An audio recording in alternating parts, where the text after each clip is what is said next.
It's MistaJam on Capital Dance, and right now I am joined by a living legend, a friend of ours here at the station, somebody who we've wanted to try and get in studio for a very long time. We've spoken to him on Zoom a number of times, but he's finally here in Capital Dance Towers. He's also rolled deep, so I'm expecting quite a lot of noise from the studio crew. Studio crew, please make some noise for the one and only MK! Hey. I got my crew with me. That's what I call an entourage, my brother! Yeah. You earned that. How are you? Good, man. How are you? I'm really good. Good. I'm really, really good. And I'm really happy to see you. And happy to see especially you too. for a fantastic reason. Do you know what? The last time I saw you was the green room at High. Oh, yeah, right. Last year. Right. And then we did interviews during COVID over Zoom. That was Fun a weird time though, man. I hated those times. But you made such great music and you were in the studio. Yeah. I'm the good part is I was home for a lot of the time with my kids, so it worked out. And we got to see your cave. Yeah, I saw my cave. I'm sorry, that screen, the screen that you used to produce on, that is a screen. Oh, yeah. You know what? It's too big. What? Yeah, it's too big, dude. I'm trying to sell it to somebody. It's really too big. I mean, if you discount, I might take it off. I'll give you a discount. But look, the reason why you're here today is because Dior, the new record. Yeah. I love how you've been teasing people with this record for a while. Yeah. I've been trying. It's you and Chrystal. Yeah. I hear your daughter introduced you to Chrystal. Yeah. Well, of the song, and then I was like, well, this song is crazy. And so my socials have been doing really well lately, so I kind of just put the feelers out there. I'm like, who is this? And then on my team, we got her. Wow. Got her. So many people have been trying to reach out to her Yeah. to get a track, but obviously you're MK, so she says yeah. I mean, is that the reason? 100%. All right. 100%. Yeah. What was it about the days that grabbed you? There's two type of vocalists I like. I like really great vocalists like Becky Hill, singers like that. And there's also vocalists I like where you can tell their character from their vocals, where they may not be a Becky Hill type of singer, but the point comes across in their vocals. And Chrystal has that. And it was just one I wanted to work with because of that. Mm. And the record that you guys have made. Yeah. Yeah. It's one of those. How did you feel when you first heard it back? Well, the thing is, like, when you hear it back with no music, it sounds great. And those are the type of things that I look for in producing something. If someone's sending me a vocal or if someone's writing to a track, if it sounds good with no music, then you got it. Especially if you know how to produce and know what you want to create, it's easy. And she did it. So did she send you the vocals first? Did you send her the beat to the track, and then we did a lot of back and forth. Really? Yeah, a lot of back and forth. And, I mean, don't take this the wrong way, but you have taken it back to your original sound. Yeah. You know, I've been waiting for this for like 4 years. When tech house started to become really popular, I'm like, oh, man. I'm gonna have to sit out for a couple years. I like tech house, but, you know, it's like, you know, my thing is bass lines and melodies and all that. So, you know, I just kind of waited my turn. I mean, you had a good few tech house bangers over the past few years. I didn't let you have that. No, I did, but you know, I shine in deep house. Did you know that you wanted to go back to that style for this particular record? No, I was glad that when I started working on it, that it fit. I'm like, okay, this is it. This is where I jump in. You know, when someone's doing jump rope, you feel like it's time to jump in. It was time to jump in. Just as long as they're not doing double dutch, otherwise you get tagged. Double dutch, yeah. I mean, deep house is truly back. Yeah, I think it is. I mean, with what Josh Baker's doing, Max Dean, his brother, Chris, it's back. But it's back bigger than ever. Yeah. Like the stages that you're playing, the stages that Chris Stussey's playing, the stages that the Dean cousins are playing, etc. It feels like more people are gravitating towards the sound. Well, plus because of the sound, I thought of this the other day. There's going to be a new producer, a new kid that none of us know about that's going to have a deep house banger before the end of the year. I guarantee. And the MK remix. Yeah, or I'll sign them. That's something else I need to talk to you about. Yeah, okay. Because you've been discovering people on your socials as well. Yeah, I mean, I've been doing that the whole time. I've been doing that, like, you know, discovering them and trying to help them out. I think because my socials are doing so well right now, it's getting a little easier to help people out. So yeah, I mean, that's my thing. It's like if I hear something good, I like other people to hear it. Even if I have to, you know, say, hey, Jamie, sign this to Hot Creation or whatever. whatever it needs to be. I love that. Yeah. I love that. Now, this might hurt because I want to take you back 35 years. Because next year, Burning turns 35. Really? Yes. Dang. Obviously, you started making records when you were 2. Yeah. Pretty much. Talk to me about the importance of Burning. What did that record mean to you? The importance of Burning is when I finally just decided I have to do it by myself. Because during that time, I just started working with Kevin Saunderson, Shay Damier, the whole Detroit techno crew. And I did a few songs with them, but it's like my passion was in just more soulful things. And I worked on just the track for Burning. There was no vocals yet. And I worked on it by myself in Kevin's studio. And I remember I was in my apartment, was playing it back. And I just played the instrumental. I just let it play. I was cleaning the house, vacuuming, doing the dishes. And it was playing for like an hour. And I was like, this is really, really good. Like, honestly, I was like, this is really good. I want to try to put some vocals on it. And I knew Elena through a mutual friend. And I met her once. I said, you want to come by the studio and try something on it? And she came by. And I've always been a vocal guy. But I also, like I said earlier, I like vocals where you just kind of get it, even if you're not a great singer. If it moves you somehow. And when she started singing, I'm like, yeah, this is dope. Let's record it. And I didn't spend a lot of time going back, doing takes, so that word is off key or whatever. I kind of kept it because it had a vibe. And that was it. But still, nobody in Detroit wanted to sign it. So that's when I decided to put it out myself. I said I need a record label. Let's call it Area 10. That's where I work. It's the parking lot I work at. It's a good name. Wow. Called it Area 10 Records. Put the song out, and that was it. Wow. Has anybody from Detroit at that point come back to you and gone, we're really sorry we didn't sign it? I think they act like they didn't know. But I let it slide. But how do you feel when you look back at doing something so bold so early in your career? Was there any other way that you could have done it? I don't know. Like I said, I gave it to the people that I knew. I gave it to Kevin and everyone who had a label in Detroit, and no one pretty much replied to anything I had to say. So I just wanted to put it out because I genuinely liked the song. I didn't have any expectations of selling 10,000, 20,000 copies. I just thought it was a good song and I wanted to put it out. I mean, you've done more than that. But 35 years. Yeah. And across those 35 years, there hasn't been a year where you can't play that record and it get a response, a massive response. Yeah. That's crazy.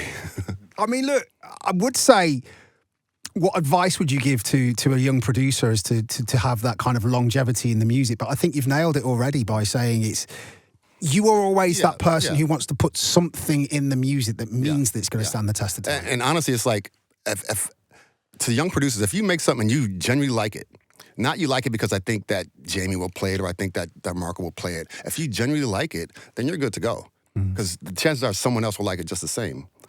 Because as a producer, we know if we make something, we're like, I don't know. But when you make something, you're like, oh yeah, this is fire. You just go with that gut feeling. And someone will have the same feeling about it. And just go from there.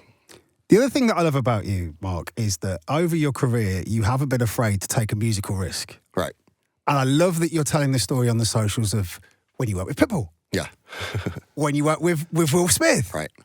And you've got these anthems. For anybody that's kind of listening to this going, no, I have to stay in one lane and this is what I do. Yeah. What would you say to them? Well, again, I try not to tell anyone what they should do. I just kind of tell them what I've done. What you've done. What I've done, and it's like, if you like making music, then you make music. And the thing is, a lot of people I've met during my years who make music, from Camel Fat to Solaro, we've all done different types of music. Not everyone talks about it, but we all do different type of music, whether it's hip hop or whatever. But as a music producer and songwriter, that's just kind of what comes with the territory. How have you seen the kind of the dance music scene grow over the last few years? Through technology. It's a lot easier for people to make music, obviously. I mean, I saw this one post where this girl said she's learning how to make a song in 2 weeks or something like that. I saw that one. Yeah. I said no comment. But we don't comment on that. Yeah, we don't comment. But there's a lot of that. And again, when I see that, I just say, hey, because I think back when I was younger making music and using a drum machine. And drummers would be like, not a real producer, I'm using a drum machine. But look now, you kind of gotta go with it. However it is, it's just all right. See what happens. I've been saying this quite a lot because we used to do a feature on the show where we'd use AI. Yep. We get people's prompts and we create a tune using AI just off their prompts. Right. And it obviously sounds like AI. Right. But I've always said it's a tool.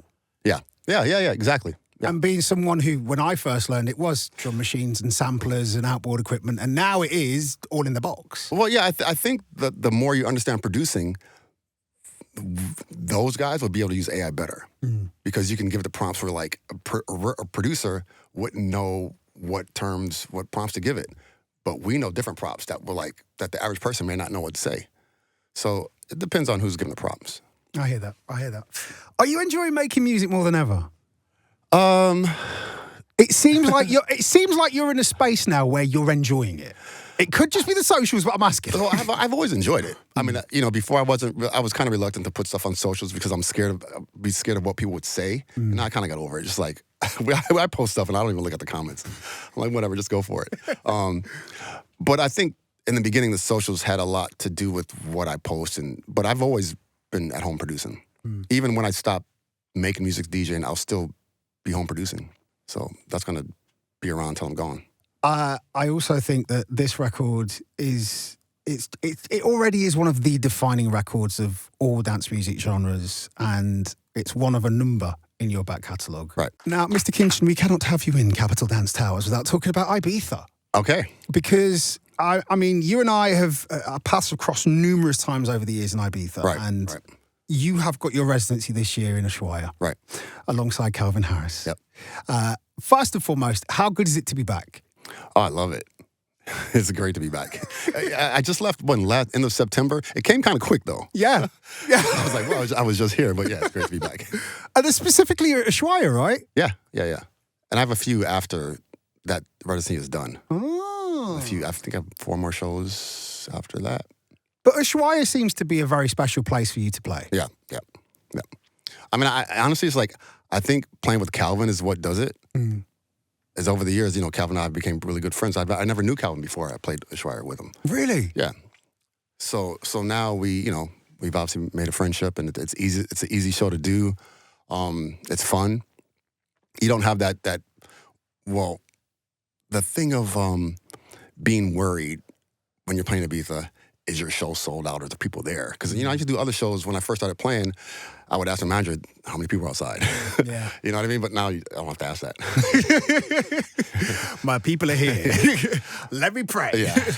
But I mean, look, I would be remiss if I didn't say thank you. Okay. Because you might not remember this. Okay. But 2018, I was playing Ushuaia. You were there. Right. We were in the green room and I was talking to you, literally asking you for advice because I've made music for a very long time and I wouldn't put anything out. Right. And you gave me a piece of advice that was the reason why I started to put music out. Oh, no way. You told me to get out of my own way. Oh, right. Yeah. Hey, man, just get out of your own way. Just put it out there. And if it works, it works. If it doesn't, it doesn't. Yeah, that's what you have to don't put yourself in a box, basically. So I've got to say thank you. You're welcome. Very welcome. Do I now have to pay you a percentage? No, you're good. Not yet. Not yet. No, exactly. Definitely not yet. Not yet. But when Calvin came to see us a couple of weeks ago, he was saying that you are normally that kind of person. You are offering that kind of a conversation to people, and the conversation that you and he have off stage is the same as well. Yeah. Well, also, because I was that kid once who wanted to produce and wanted help and wanted advice. It was just easy conversation with Calvin. He called you the dream team. I heard. I was yeah. Who's Jordan? Who's Pippin? Well, obviously, he's Jordan. Obviously. The one thing we haven't had yet that I think we really need is a proper MK Calvin musical collab. Yeah. The funny thing is we never talked about it, but I know it's going to happen. Eventually. Looking ahead, Ibiza aside, how's the rest of your summer looking? Busy. Very busy. Very busy. So I purposely try to take it slow in the fall. Get songs together, make sure, because the thing is, as a producer who plays in Ibiza, you want to make sure you have a banger for that summer. It makes everything flow much better. anyway, so that's kind of what my focus was, is making sure I have a couple of tracks ready. And this year, it's all about Dior. Yeah. Yep. Well, MK, I could chat to you literally for the rest of the show, but I'm not allowed because you have to leave. And also, I have to play music. Okay. So, shall we play another one from your back catalogue? Okay. What would you like? Oh, would I like to play? Yeah. What would you, anything my God. from your back catalogue that we could play, what would you like? Hold on, I'm thinking. Oh, God. I mean, the amount of records you've made, I'm not surprised. Play Push the Feeling On. Ooh. Push the Feeling On. Can we briefly talk about the story behind that? Oh, you don't want to talk about that? No, I do. Okay. I genuinely do. All right. Because you made it as the remix. Yeah. And that's the version that everybody knows. Yeah. But you got a remix buyout. Not even dude, this story is like, I don't even know if I can say it all, but it's pretty crazy. I tell you what, an MK book. Now I want to talk about it. Go for it. I got hired to do the remix in 91 or something like that. I got paid a fee. I never saw the contract until a couple, maybe years ago. I saw a copy of the contract, and it was signed M-A-R-K. But I spelled my name with a C. Ooh. Kenshin. So I'm like, I didn't even sign the contract. On top of that, yeah. So I don't know the terms. I know it sold millions of copies. I got my fee. That was it. I don't know if the song was meant to be reverted back to me later.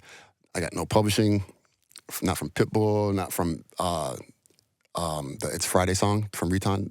That's not his fault, but yeah, I saw nothing. But you wrote it. Oh yeah, 100%. 100%. So I'm a little salty. I hear that. But at the same time, you know, most people say, well, yeah, MK, but you got a lot of work from that. Your career kind of took off from that. Okay, but that wasn't my only record. But it's like, you know, it still kind of stings a little bit when you see how much the group got for that song. Like, they made millions. And that's it. There was never like an offer, I even tried to, I think when Pitbull sampled it, I tried to go back to them and say, hey, can I have 10%? Because there was 4 guys in the group. That's like, what, 2.2 each or whatever? My math might be off. But they all said no. But you're still playing it. And what can I do? Not play my banger? I hear you. MK, it's always an honor. It's always a thanks for having privilege. me, man. Thank you. I really appreciate it. You know that you are welcome here anytime. Please, studio crew, make some noise for the one and only Mr. Mark Kinchin. MK!